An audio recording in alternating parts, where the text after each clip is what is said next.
Lord, may the words of my mouth and the meditation of all of our hearts be acceptable in your sight. Amen. This morning I would like to offer both a sermon and a footnote. And maybe it's a footnote followed by a sermon. And I'm doing this because sometimes the Old Testament reading and New Testament reading are connected and you can work them in together, but I really was unable to do that today. And again, thanks Kelly for reading this text, which I'm going to address in the footnote. So we're going to have a two-parter, but I promise you I will not go over my time a lot. So here's the footnote about the Matthew text, which Kelly just read. It's a really familiar Jesus story, and so is the expression that is derived from it. He walks on water. I don't know about you, but it's hard for me to believe that someone could walk on water. I certainly have not witnessed such a thing. But perhaps that is the point of Matthew's account. Matthew and Mark and John are saying something about Jesus, that he is not of this world. But before I go further, I must point out, because of the biblical scholar I pretend to be, that is a really unusual situation when Matthew, Mark, and John share a story about Jesus, and Luke has no version. I mean, that's really unusual. You can go through it, it's really unusual. But probably this means that this was an old story about Jesus that the early church thought it was important, for whatever reason, to preserve. For me, this episode about Jesus walking on water is part of a group of miracle stories in the Bible that are problematic for us modern people. We talked today about the miracle of a new anti-wrinkle skin cream, or the miracle of Google glasses, or the miracle Mets. But I think that the miracles in the Bible are more significant and more cosmic than a really lucky baseball team.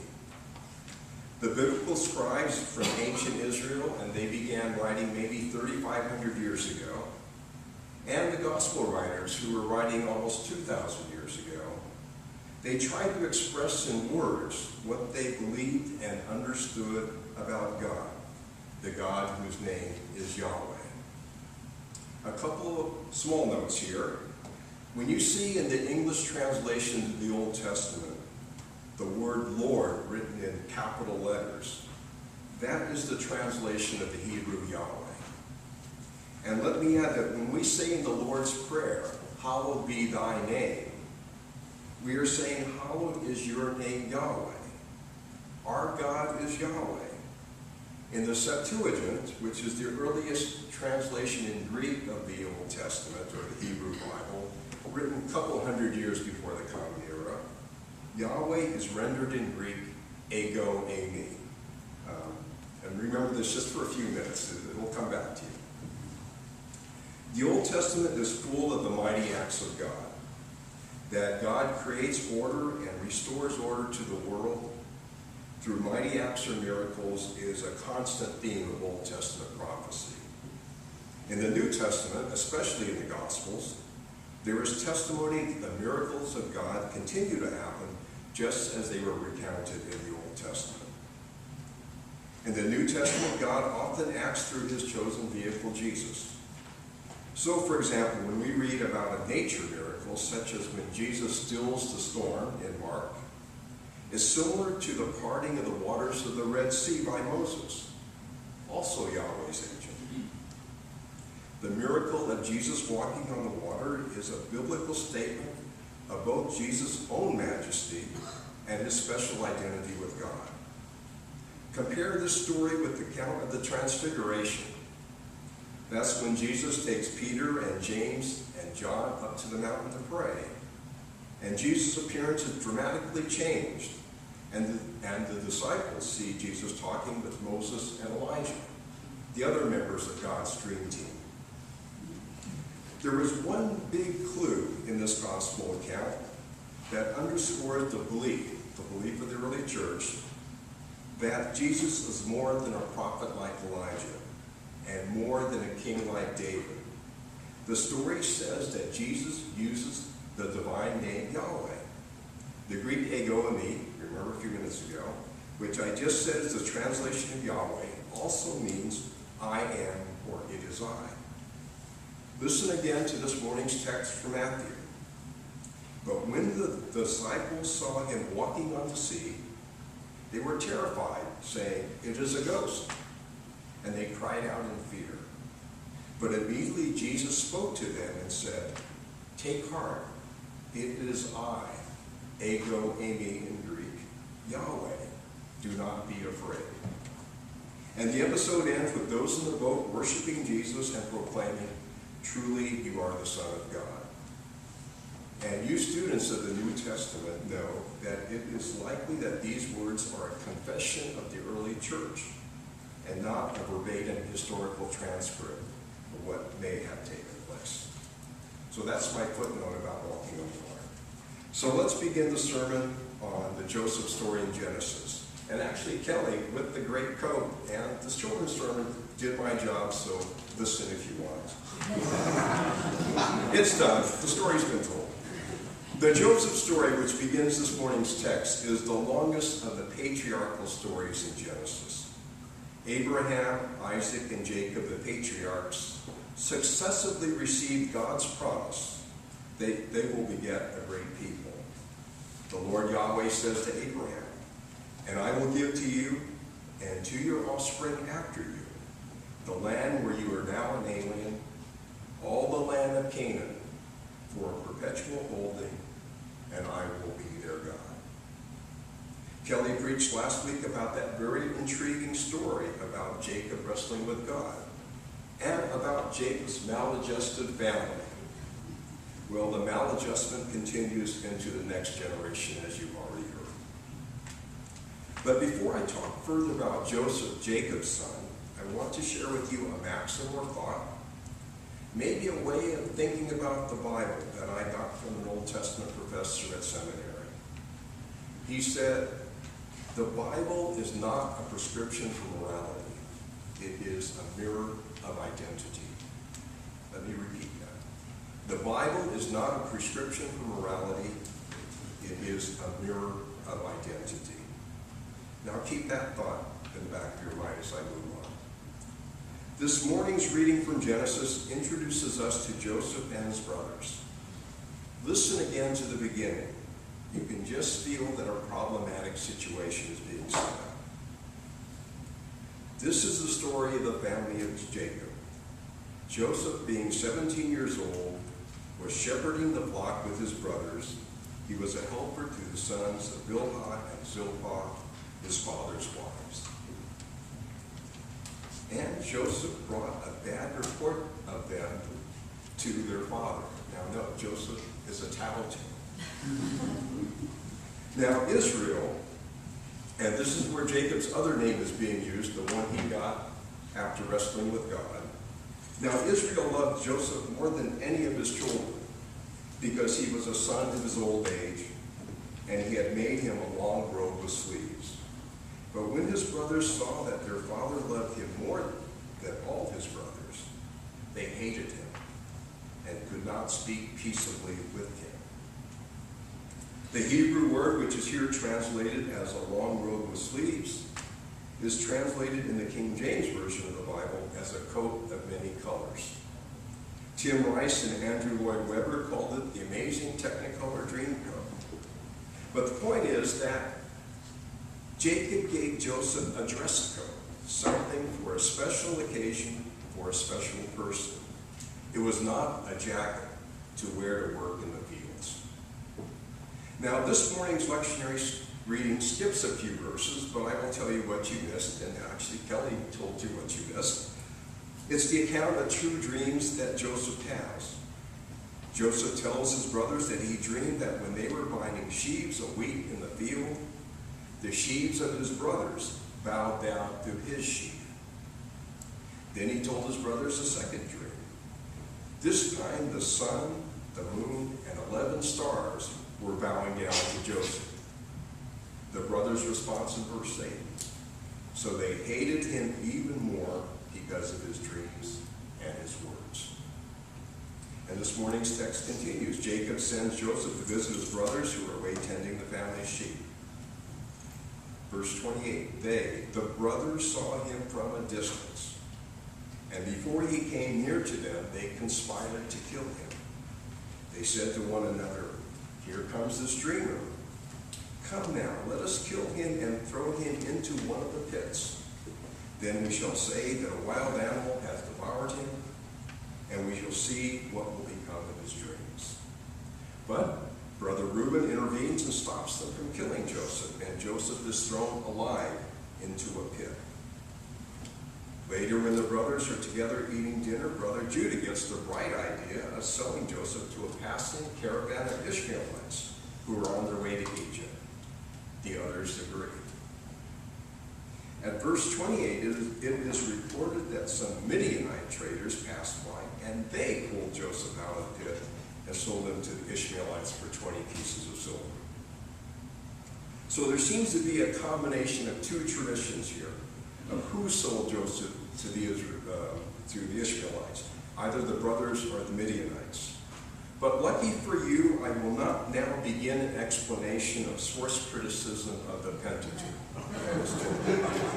But let me simply say that this is the story about how Joseph ends up in Egypt. Now, before I conclude my discussion of this first chapter of the Joseph story, let me give you a homework assignment. Go home and read again the parable of the prodigal son in Luke's gospel. You remember the story. A younger son, impatient for his inheritance, asks his father for an advance. And he leaves home and he spends all his money drinking and whoring. When he runs out of money, he returns home with his tail between his legs. But his father is overjoyed to see his lost son and gives him a welcome home feast. But this is only half the story. The story of the elder brother is as important, if not more edifying. The older brother, who has been responsible and hardworking, grumbles about the big deal his father is making over his wasteful brother. He refuses to join in the party.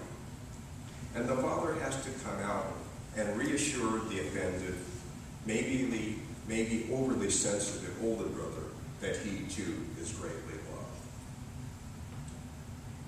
Now, who here has at least one time behaved like a prodigal son? And who has not had the feelings of a good son who resents the undeserved generous treatment toward an unworthy son? Who has not, like Joseph's brothers, felt resentment and jealousy because another sibling seemed to be the parent's favorite? Even if you are an only child, you must have experienced or seen someone important to you demonstrate favoritism to your co-workers or friends or fellow parishioners, and you felt slighted. Brothers have issues throughout the Bible, beginning with Cain and Abel. The Bible is a mirror of identity. In the next weeks, the Old Testament readings from the lectionary will continue the story of Joseph and the people of Israel. Joseph prospers and becomes the right-hand man to Pharaoh, the king of Egypt. He's able to bring his father and brothers and their families down to Egypt. And so begins the book of Exodus. The Israelites were fruitful and prolific. They multiplied and grew exceedingly strong, so that the land was filled with them. But then, a new king arose over Egypt who did not know Joseph. Were there ever more ominous words written? You know the rest of the story. The Israelites were oppressed and enslaved. The Egyptians made their lives hell with backbreaking work in terrible conditions. Pharaoh ordered that all the Hebrew boys be killed. Then along comes a fellow named Moses, who was commissioned by the Lord Yahweh to bring Israel out of Egypt. Now think for a minute about a big what if.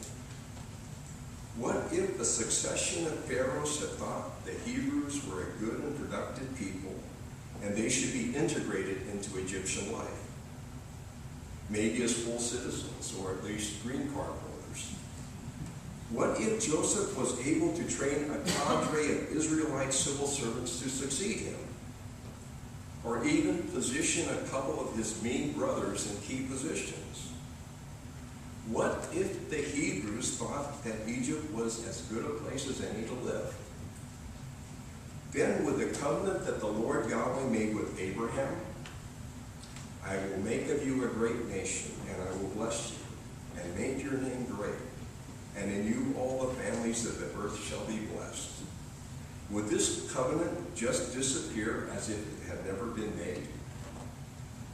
If the Hebrews had stayed in Egypt, if Moses as the Lord's agent had not led Israel out of Egypt, there would be no united kingdom of Israel and Judah under King David, no exile in Babylon, no return, no second temple in Jerusalem, no Jesus, no followers of Jesus, no Christianity, and no gathering in Northfield Church this morning.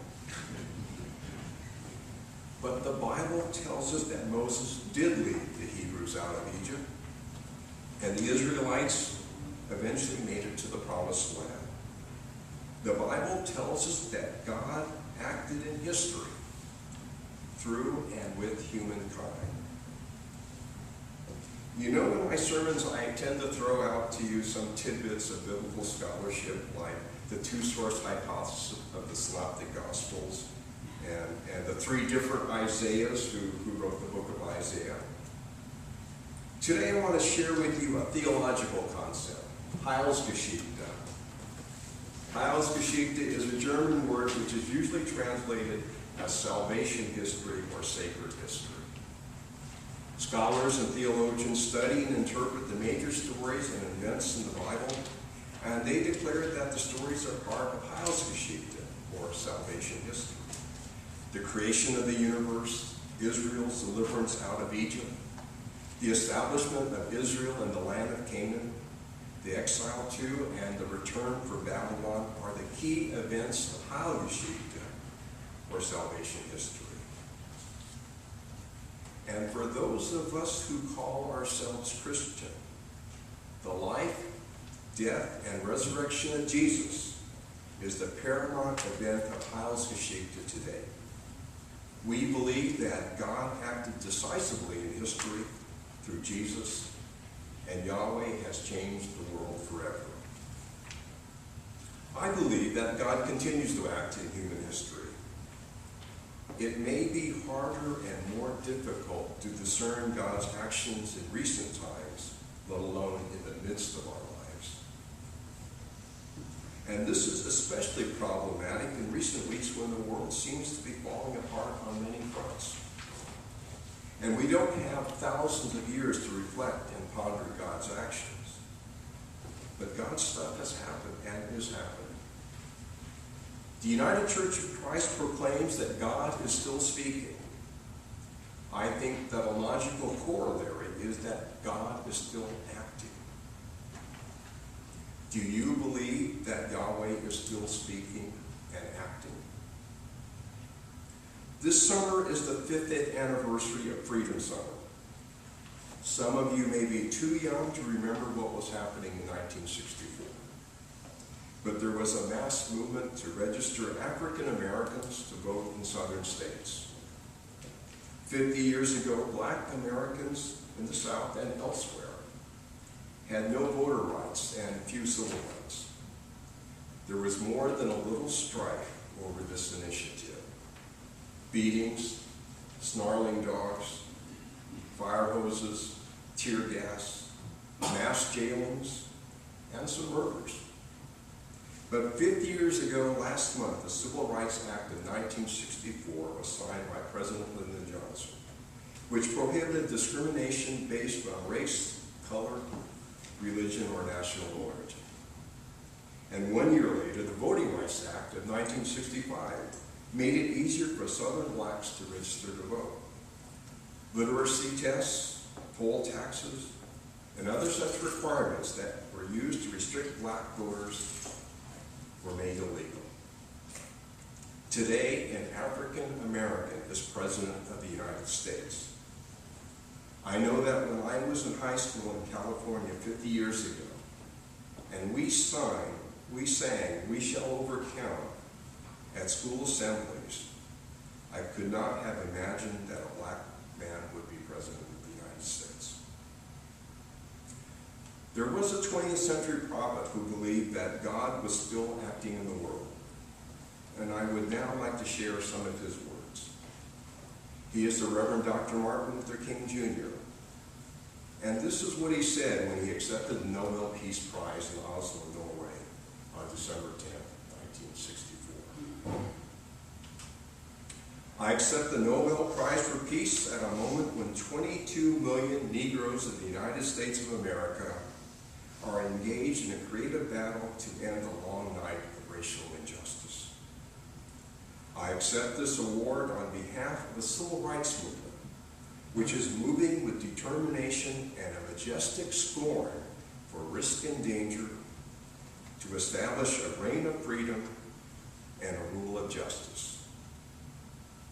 I have the audacity to believe that people everywhere can have 3 meals a day for their bodies, education and culture for their minds, and dignity, equality, and freedom for their spirits.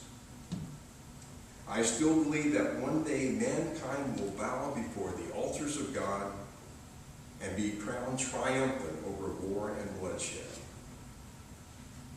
And nonviolent, redemptive goodwill will proclaim the rule of the Lamb. And the lion and the lamb shall lie down together, and every man shall sit under his own vine and fig tree, and none shall be afraid. I still believe that we shall overcome." Brother Martin believed that God was still acting in the world. He chose to be part of God's acting in the world. He gave his life for the coming of God's kingdom. So may we believe, as Martin did, that God is still speaking and still acting, and may we listen and take part in Heilsgeschichte. May we believe that God is still speaking and still acting, and may we listen and take an active part in salvation history. Amen.